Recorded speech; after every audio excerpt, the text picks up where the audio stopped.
What's up, wonderful people? Thank you very much for clicking this video. You are of great value to this world. Let me tell you what we are all about here, which is love, peace, forgiveness, and unity. As our message to the world, kindly help us spread this message by watching till the end. Hit the like button and tell us where you're watching from. Straight out of Africa with good vibes. Lots of good vibes, man.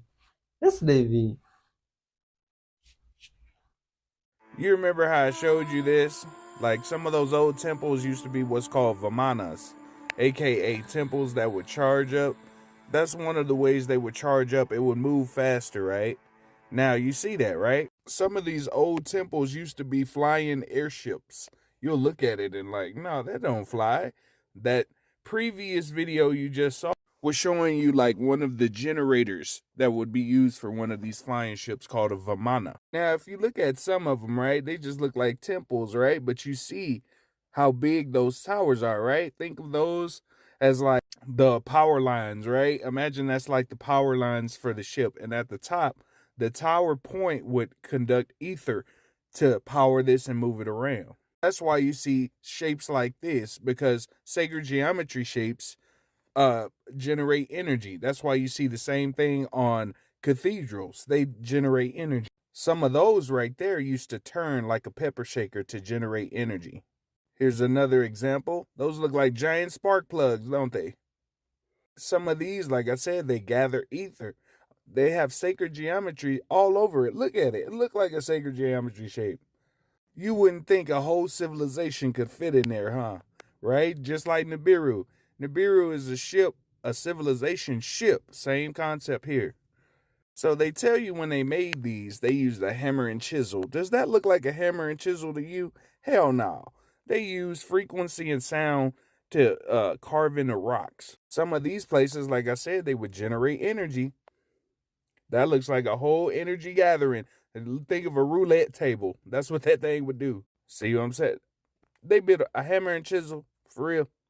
For real. Come on now. Be for real. Literally. A hammer and chisel? Really? How long would it take to chisel that? Be for real. You know what I'm saying? Be for real. Some of these, like I said, are old generators, man. You look at it, right? Oh, no, they ain't no. They got stuff like this built into walls and underground. You remember how I told you they build over civilization? Every great reset? Wow.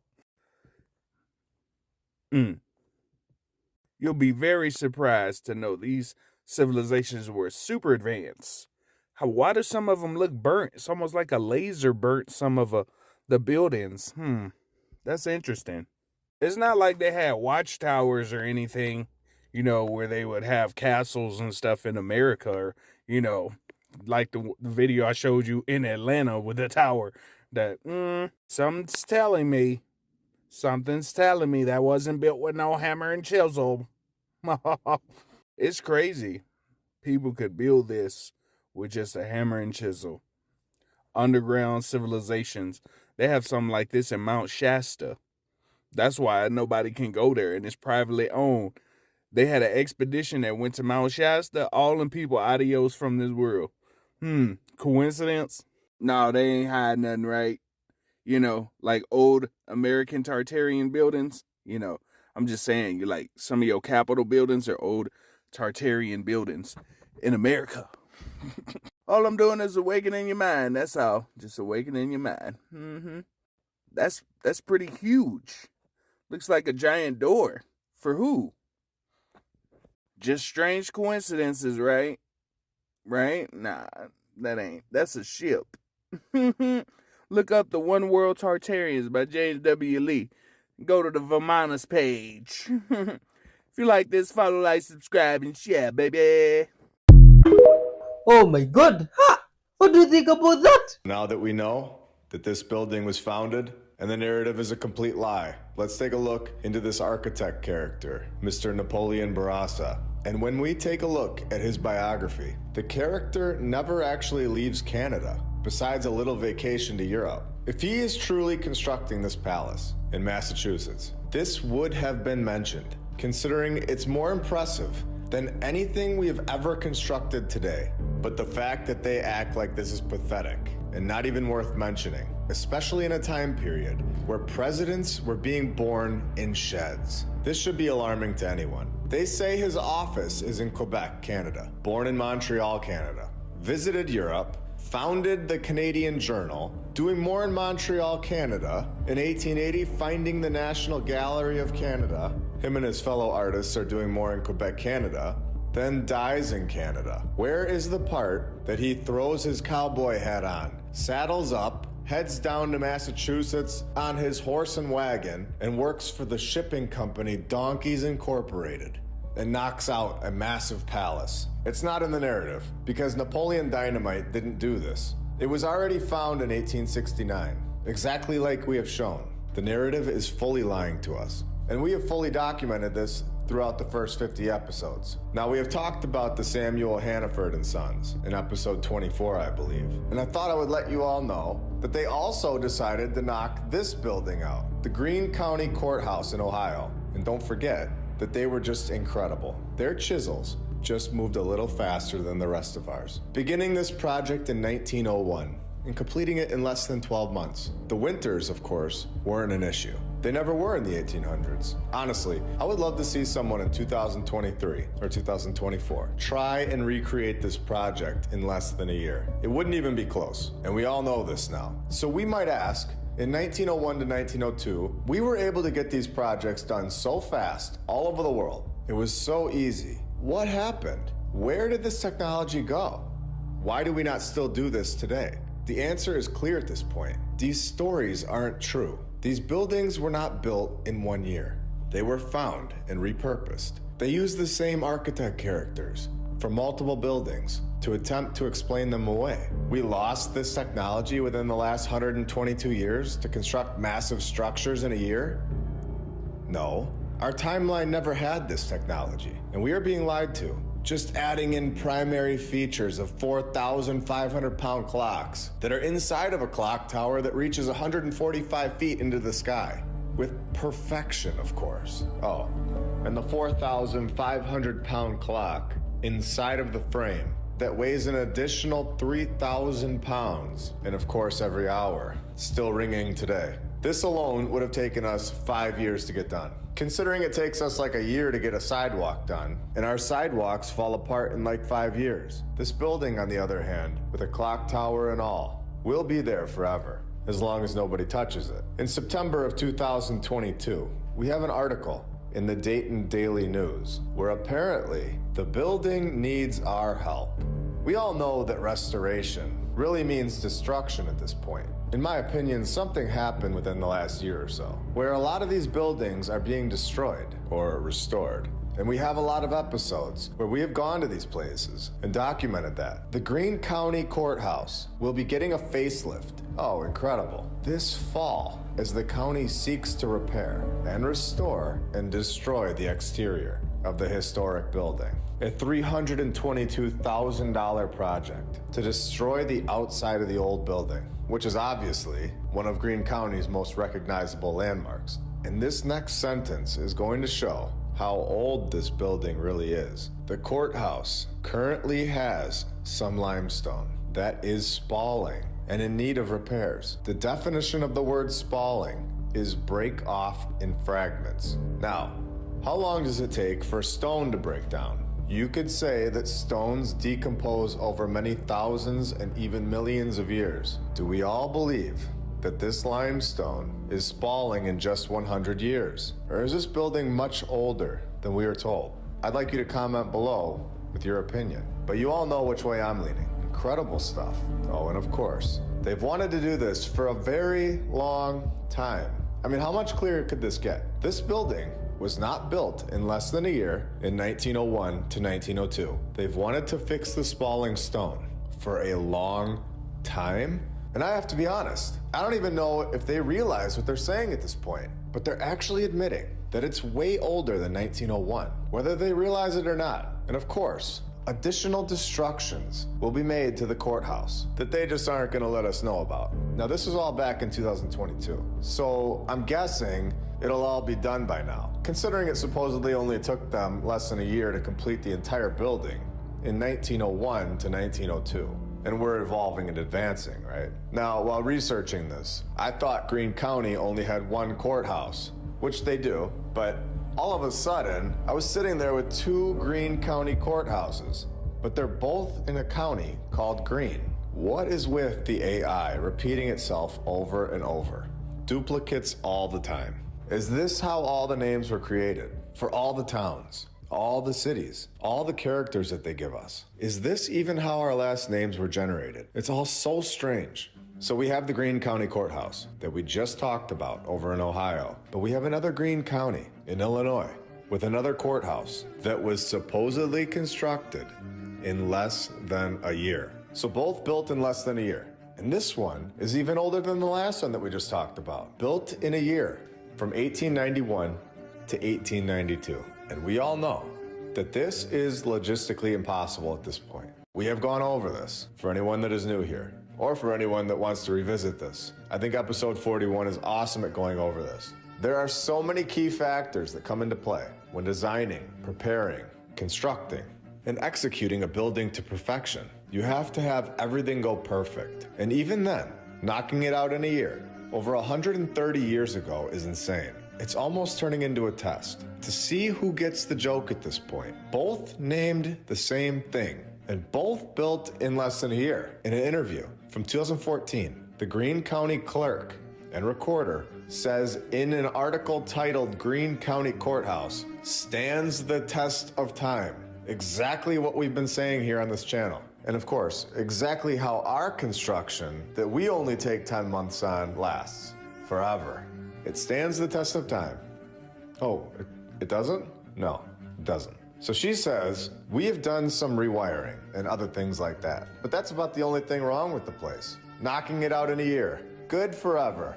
Very standard work for the 1890s, because they just worked harder than us, of course. Just more dedicated. Less distractions and less code restrictions. Yeah, sorry, but that doesn't cut it anymore. The 3-story limestone Romanesque revival style building will be there forever, as long as they leave it alone.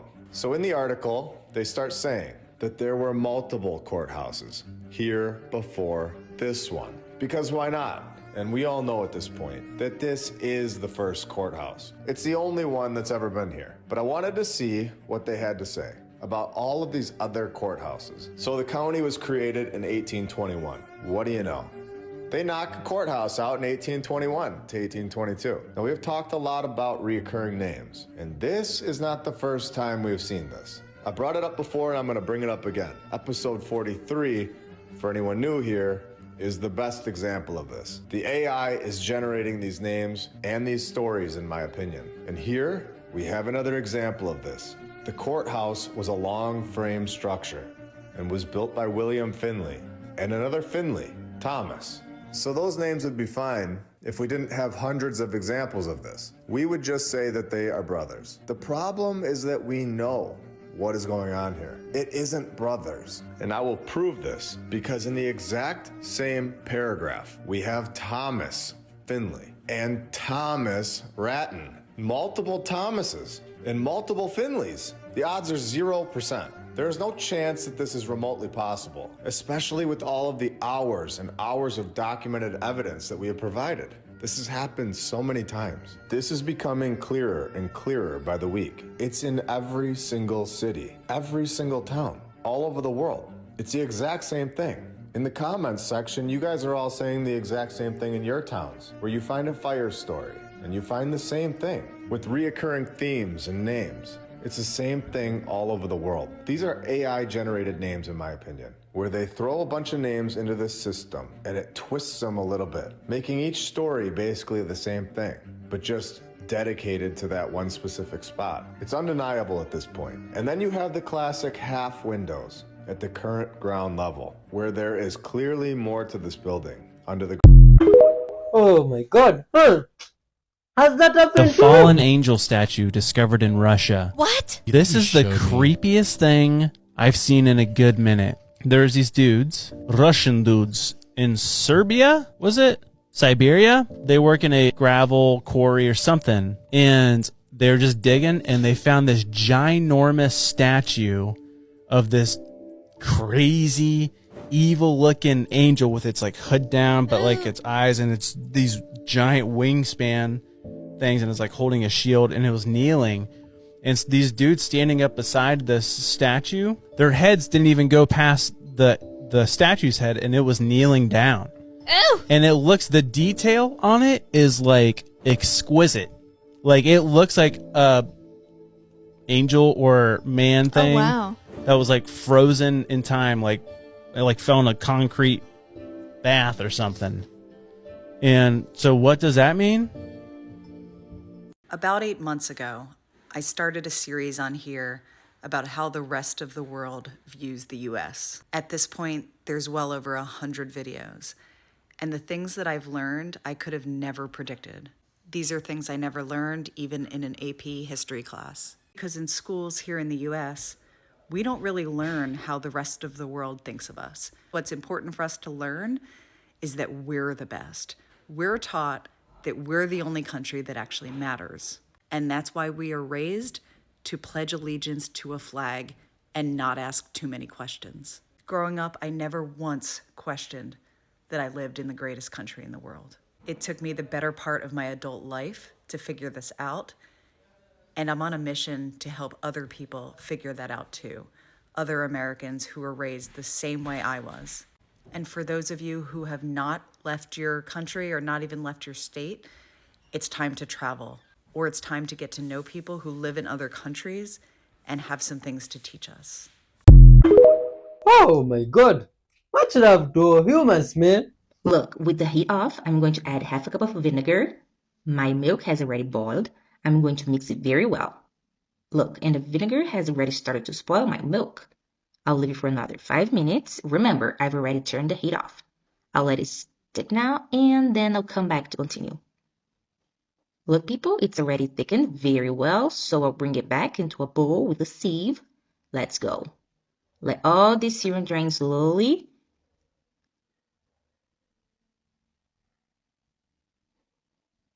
And now with the smaller spatula, I'm going to press it to drain all this syrup well. If you prefer, you don't have a large sieve, you can put a cloth over it. There's a silver cloth.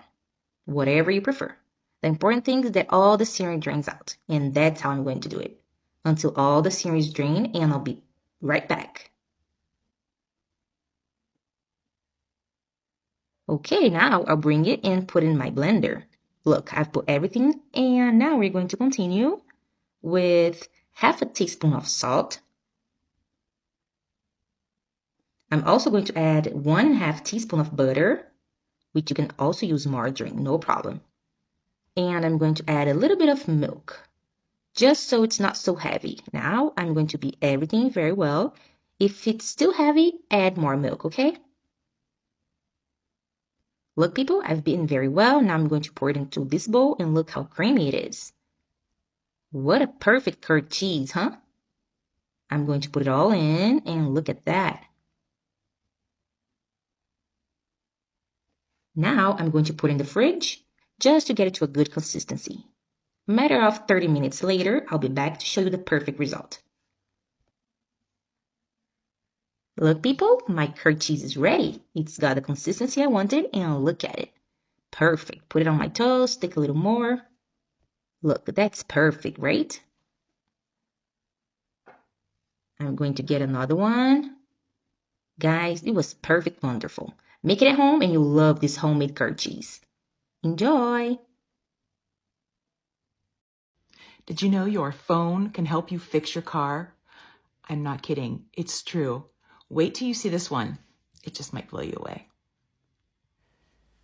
Your phone's camera can do lots of things, but did you know it can help you fix your car? Let me show you. Just like we did with laundry symbols, I'm going to take a picture of a symbol that's popped up on my dashboard of my car. Let me get centered here. Then I'm going to actually tap the picture to pull it up. And look at the information button at the bottom, the I. Wait for it to get a star on it, then tap it. Then tap look up. You're going to get the results of what all of those symbols mean so that you know what is wrong with your car. Is that not ingenious? You can literally tap one of those and it'll take you for more information. Give this one a try and tell me what you think. And make this your resolution this year. Like and follow for more tips and tricks from a tech girl.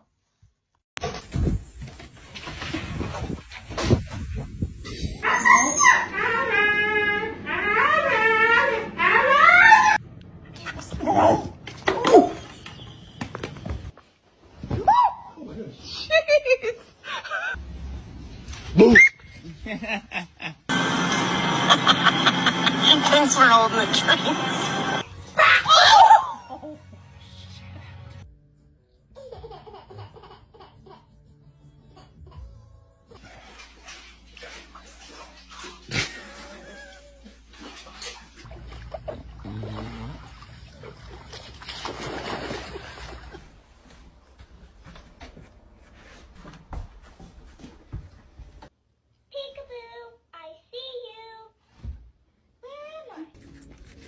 No, don't do this.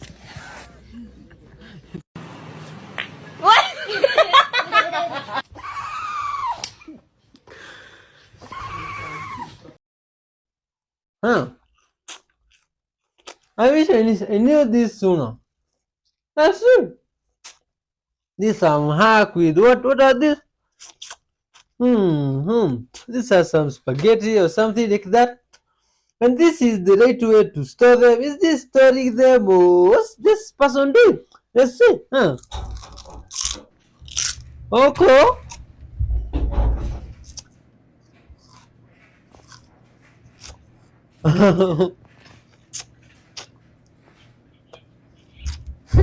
Some wisdom that might be tough to hear. You know how it goes. You share a truth, something you've stumbled upon that's profound and eye-opening, and you're met with blank stares or brushed-off conversations. It stings, right? Well, here's the real talk. Those people you're talking to, they're not signing up for a truth seminar. They're not hanging on your every word. In fact, your insights might be annoying the living daylights out of them. Let's dig deeper. We've been conditioned and indoctrinated, my friend. When you throw something unconventional into the mix, it's like you're setting off an alarm in their minds. Cognitive dissonance, they call it. You're not just sharing info, you're shaking their reality to its core. Imagine telling someone that looking at the sun doesn't blind you and that the sun is a kind of divinity. You might as well have dropped a bomb. Their mental framework starts glitching. For some of us, lucky us, we've got a good sense of discernment. We hear a couple of things, and we're off to the races, sifting through what resonates and what doesn't. It's like we're tapped into some cosmic Wi-Fi, but not everyone's got that connection. Some folks need an authority figure to spell it out, and guess what? They ain't making you their authority. Professors, teachers, doctors, the folks on the TV news, those are the VIPs in their truth world. Sure, you can keep dropping knowledge bombs on them, but guess what you're going to achieve? Distance, dislike. You might as well be speaking an alien language. This stuff gets too real, too fast, and they're not ready. Here's the deal. Don't be pushy. Don't shove your pearls of wisdom down their throats. Let them marinate in their own space. If they come knocking at your door, seeking your insights, then by all means, share the treasure trove of knowledge. And here's a sneaky plan. Get on TikTok, spill your truth with all your heart, and slap on some hidden hashtags like #PioneerGlenn, #ThirdEye. Make it your secret haven, away from the judging eyes of friends and family. Let the curious seekers find you. Remember, the ones who come to you genuinely seeking, those are the ones who'll truly appreciate what you've got to say.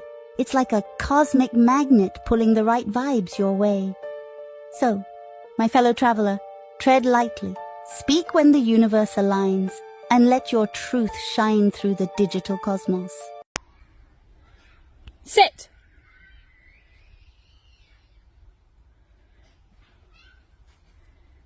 Come on! Sit! Why? Thank you for coming, but it was a sit. Can you do sit?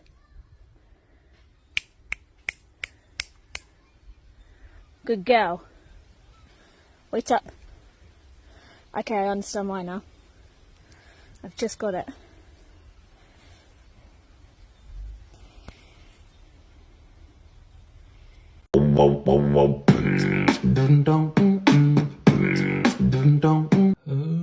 Okay.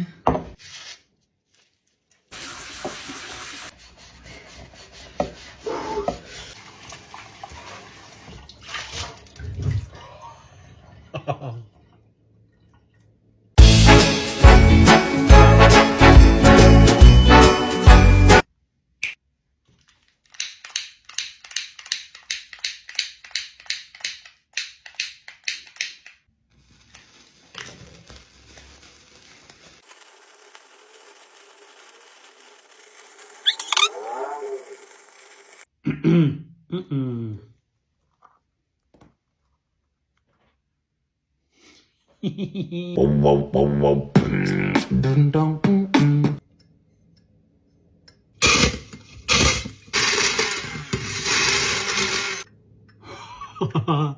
TikTok, we need to talk right now about this woman right here. Y'all know who this is? I am prepared to be so disrespectful to Ree Drummond. Ree Drummond is a scammer, a con artist, a schemer.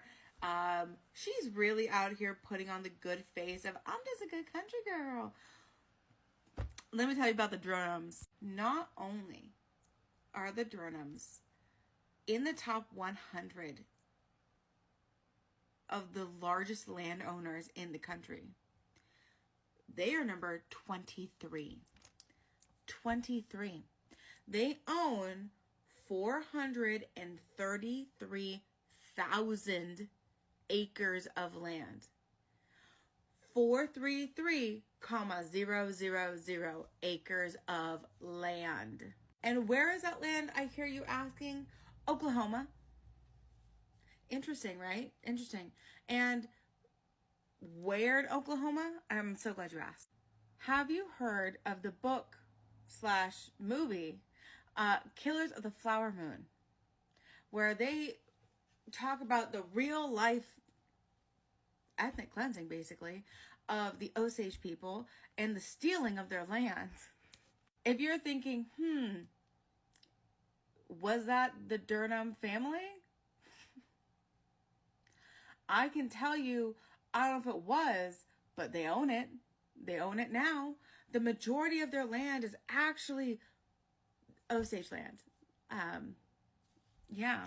And here's the kicker. Not only do they own hundreds of thousands of acres and are filthy, filthy, filthy, filthy rich, the government pays them an obscene amount of money every year to allow wild horses to be on their property.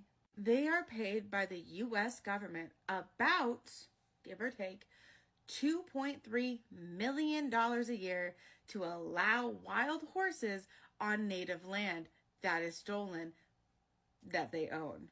Not to mention, not only is her family horribly sexist, offensively sexist, racist, and just the show and her blog filled to the brim with not just microaggressions, but the most insane cringe macroaggressions you've ever seen. But they love to play classist. They love to play poor. In every episode, she's just like, I'm just a rancher's wife. I have a humble upbringing. No, you didn't. No, you didn't. You went to a prestigious college. You found a rich man.